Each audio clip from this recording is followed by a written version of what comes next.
and think about it. All right, so what do we do? Well, step one, factor, right? Anytime you're given a rational function and you've got stuff on top and bottom, you want to factor it. And so when I factor, I can pull out an x squared, and that's going to give me x minus 1.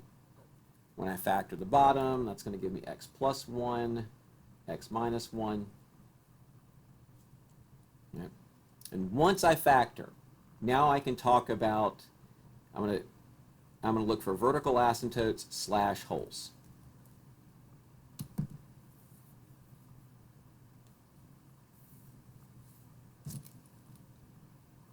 And how I address that, whatever makes the bottom 0. What makes this 0 is a negative 1, so I'm going to have an x equals negative 1. What makes this 0 is a positive 1, so I'm going to have x equals positive 1. And now when I look at this, I have to determine what's a vertical asymptote or what's a hole. These cancel, and since those cancel, x equals 1 was what, I got an x equals 1 from this, so this is going to be a hole. And this didn't cancel, and so this is going to be my vertical asymptote.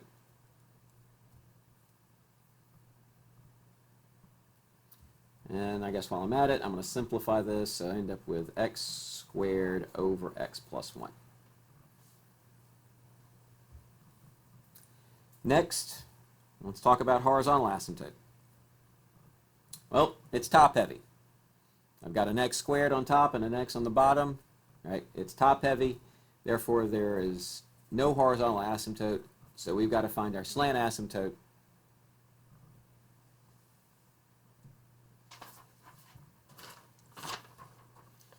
And how we find our slant asymptote is we're going to do a division problem, right? This is going to give me x squared over x plus 1. Let's see. When I divide, I'll put a negative 1 in the box, 1x squared, 0x, and a 0. I've got to have all those placeholders. Bring the 1 down, negative 1, bring that down. Gives me a positive 1, and I get a 1. And so this ends up being x minus 1 plus 1 over x plus 1. This is the exact same thing as this, but I don't care about the remainder part, so this goes away. So I end up with a slant asymptote at y equals x minus 1.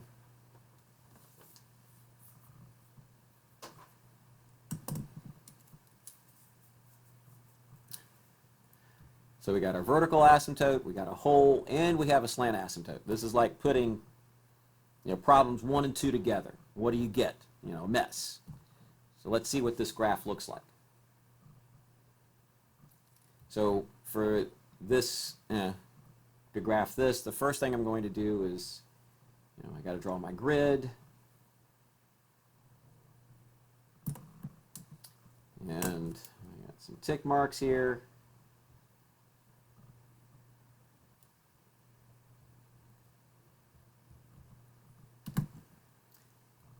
And I got a vertical asymptote at negative 1.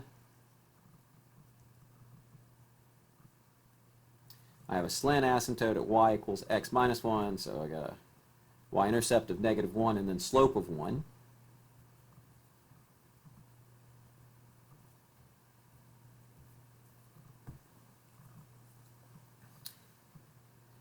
So if you're following along, this is your picture, right? I want to make sure everybody has this picture. How did we get it? Well, we factored, right? We looked at the bottom. The bottom is going to give us our holes or vertical asymptotes. Find out what makes the bottom 0, determine if it's a vertical asymptote or a hole. Next, we want to either find a horizontal asymptote or a slant asymptote. You don't have both. You either have a horizontal or a slant. It's top heavy, so there's no horizontal. If it's top heavy, we have to divide. So we did the division, ignored the remainder, and so we have our slant asymptote. There's our picture. And now we have to plot some dots. So we do our XY chart, and we pick X values. The X values you pick are centered around your vertical asymptote. Either, we're going to go to the left and the right. So to the left of it is -2. To the right of it is 0.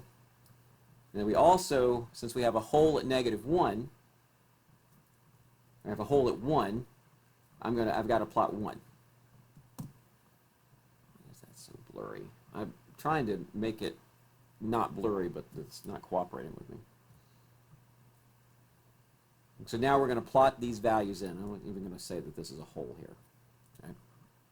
So at -2, and we plug into the factored version. It just makes your life a lot easier. So I'm going to plug -2 into this. That's going to be 4 over -1, so that's going to give me a -4. When I plug 0 in to that, well, that just gives me 0. And when I plug 1 in, this gives me 1/2. So what that tells me, at -2, I'm down to -4, so I get a dot here. At 0, I'm at 0. And at 1, I'm at 1/2. So that's just a little bit over 0, and it's a hole, so I put a hole here.